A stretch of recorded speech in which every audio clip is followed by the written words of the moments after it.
Hello students, welcome back to our YouTube channel easy commerce on tips. आज से हम एक न्यू सब्जेक्ट स्टार्ट करने वाले हैं, दैट इज अकाउंटेंसी। आज हम अकाउंटेंसी स्टार्ट करने वाले हैं और हमारा जो पहला वीडियो बनेगा वो क्लास 12 के लिए बनेगा on the chapter fundamental accounting of partnership. Partnership की हम फंडामेंटल अकाउंटिंग के बारे में डिस्कस करेंगे। सबसे पहले तो हम समझेंगे कि पार्टनरशिप होता क्या है। पार्टनरशिप में आपको सिर्फ एक चीज क्लियर होगी कि दो से ज्यादा लोग, टू और मोर पीपल या फिर पर्सन एक रिलेशनशिप में आ रहे हैं। टू और मोर पर्सन एक रिलेशनशिप में आ रहे हैं। नाम से तो वही क्लियर हो रहा है ना, पार्टनर मतलब दो से ज्यादा और शिप मतलब रिलेशनशिप में आ रहे हैं। अब पार्टनरशिप में क्या होता है? पार्टनरशिप का होता है कि दो या दो से ज्यादा व्यक्ति, जहां पे मैक्सिमम लिमिट जो आपकी फिक्स करी गई है वो है 50। और ये ध्यान रखना है कि मैक्सिमम लिमिट जो है वो पार्टनरशिप एक्ट में नहीं फिक्स करी गई है, वो फिक्स करी गई है अकॉर्डिंग टू कंपनीज एक्ट 1956 के अकॉर्डिंग उसकी लिमिट फिक्स करी गई है मैक्सिमम 50। तो partnership is the relationship between two or more person who have agreed to perform business activities. ध्यान से समझना, पार्टनरशिप होता क्या है? Two or more persons. Partnership is the relationship between two or more persons who have agreed to perform business activities where one acts for all or all acts for one। ये ध्यान से समझने वाली line है कि जहां पे एक पार्टनर सभी के बिहाफ पे भी रन कर सकता है या फिर सभी पार्टनर्स एक पार्टनर के बिहाफ पे भी फर्म को रन कर सकते हैं, जिसे हम बोलते हैं म्यूचुअल एग्रीमेंट। क्या बोलते हैं हम उसे? Mutual agreement. तो यहाँ पे पार्टनरशिप की डेफिनेशन आपके सामने क्या आ गई? Partnership is the relationship between two or more persons maximum 50 according to Companies Act 1956 ने बोला मैक्सिमम 50 पार्टनर्स हो सकते हैं। और उनके बीच में क्या रहता है? रिलेशनशिप रहता है। किस चीज का रिलेशन होता है? For business activities, two or more persons who have agreed to perform business activities where one can act for all or all can act for one, जिसे हम बोलते हैं म्यूचुअल रिलेशनशिप या फिर म्यूचुअल एग्रीमेंट।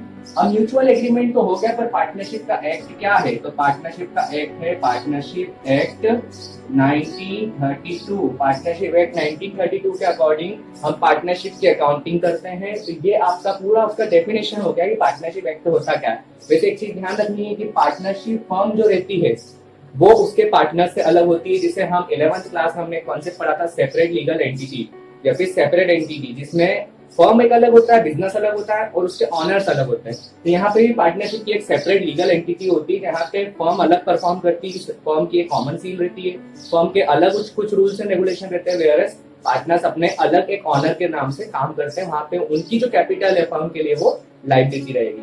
ये उसकी हमने बेसिक डेफिनेशन पढ़ ली है और मैं सीधे ज्यादा टाइम वेस्ट नहीं करूंगा। पार्टनरशिप डीड क्या होती है, उसके अंदर क्या क्या एलिमेंट्स होते हैं, हम इस बारे में डिस्कस नहीं करेंगे क्योंकि आपने उसको 11th क्लास में क्लियरली पढ़ चुके हो।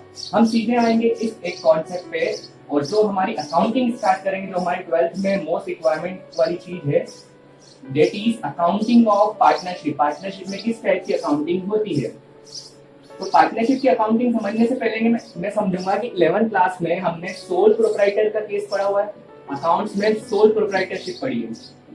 अकाउंट्स में हमने सोल प्रोप्राइटर के अकाउंट्स पढ़े हैं, जिसमें हमें पता है कि सबसे पहले मुझे जर्नल बनानी पड़ती है, जर्नल के बाद लेजर, फिर लेजर के बाद मेरे को क्या बनाना पड़ता है? ट्रायल बैलेंस, ट्रायल बैलेंस के बाद में क्या बनाता हूँ? ट्रेडिंग कैलेंडर, और उसके बाद क्या बनती है? Balance sheet. ये मैंने किस में पढ़ा था? सोल प्रोप्राइटर में।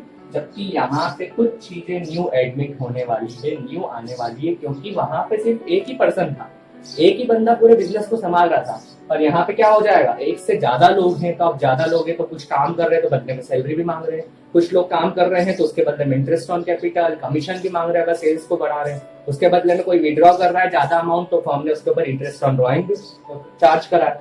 तो वहां पे देखोगे तो सोल प्रोप्राइटर में इतने कोई लफड़े नहीं थे। क्यों नहीं थे? क्योंकि यहाँ पे सिर्फ ट्रेडिंग कैलेंडर एक पर्सन के लिए बन रहा था और एक के लिए हमें कुछ नहीं देखना है। जबकि पार्टनरशिप के केस में आपको ध्यान रखना है कि ये लिंक टूट जाती है यहाँ से। ये चीजें तो कॉमनली मेंटेन करना ही है। उसके बाद मतलब journal, ledger, trial balance, trading P&L, और उसके बाद जो आपका आएगा वो आएगा P&L appropriation account, P&L appropriation account. उसके बाद बनेगा पार्टनर्स कैपिटल अकाउंट,